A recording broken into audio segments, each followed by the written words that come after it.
दुनिया का सबसे बड़ा आबादी वाला देश है महोदय। यहाँ पर छोटे छोटे कस्बों से लेके बड़े बड़े महानगरों में लाखों ढाबे और होटल, जिसमें प्रतिदिन करोड़ों लोग भोजन करते हैं। इन ढाबों और होटल के स्थान और स्तर के अनुसार खाद्य पदार्थों की मूल्य ग्राहकों से लिए जाता है। कहीं 5 स्टार में वड़ा पाव खाएंगे, अब मुंबई में अलग है, 5 स्टार में जाओ उसका अलग है। कहीं समोसा यहाँ चांदनी चौक पे सस्ता मिलता है और कहीं गोरखपुर में मिलता है तो गोल बाजार में अलग। हर जगह पे 5 स्टार होटल में उसका रेट ज्यादा हो जाता है।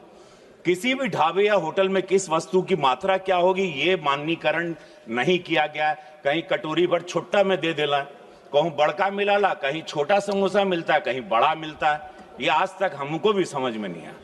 इतना बड़ा बाजार जिसमें करोड़ों की संख्या में ग्राहक हैं, बिना किसी रूल्स और रेगुलेशन के लिए चल रहा है और के साथ चल रहा है। हमारे यशस्वी प्रधानमंत्री जी ने पिछले 11 वर्षों में देश के विभिन्न क्षेत्रों में युगांतकारी परिवर्तन किए, लेकिन अभी तक ये क्षेत्र अछूता है। अंततः मैं आपके माध्यम से सरकार से मांग करता हूं कि छोटे ढाबे से लेकर सामान्य होटल, अच्छे रेस्टोरेंट, 5 स्टार होटल्स आदि सभी स्थानों पर मिलने वाले खाद्य पदार्थों के मूल्य, गुणवत्ता और उसकी मात्रा को निर्धारित करने के लिए कानून बनाना चाहिए, ताकि देशवासियों को उचित मूल्य पर सही मात्रा में गुणवत्ता युक्त खाद्य पदार्थ उपलब्ध हो सके। हमको ही नहीं समझ में आया, रवि किशन जी कोई टॉपिक लिख के दिया कौन था?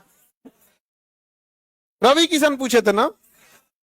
हालांकि फिल्मों में जब एक्टिंग करते हैं तो हंसी वाला हंसी की तरह और गंभीर विषय को बड़ा गंभीर ढंग से, एक्टिंग में कोई कमी नहीं, एक्टिंग में नहीं, उस समय नहीं, लेकिन वहां लिख के दिया कुछ गधे ने। तो हम तो कहते हैं सांसद जो भी सवाल पूछता है अपने सचिव से दिखा के पूछता है। सचिव को दिखाया होगा, वो आईएएस अधिकारी होता है, उतने लेवल का होता है, उसने कैसे पास कर दिया कि संसद में बैठ के पूछिएगा ये बातें? आप पूछे थे कि ना कि देश में कहीं समोसा बड़ा मिलता है, कहीं समोसा छोटा मिलता है, इसका साइज फिक्स किया जाए।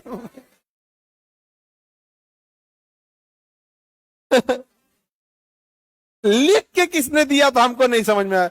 लेकिन एक चीज हमको समझ में आया, पहले हम अपनी बहन को बकलोल समझते थे।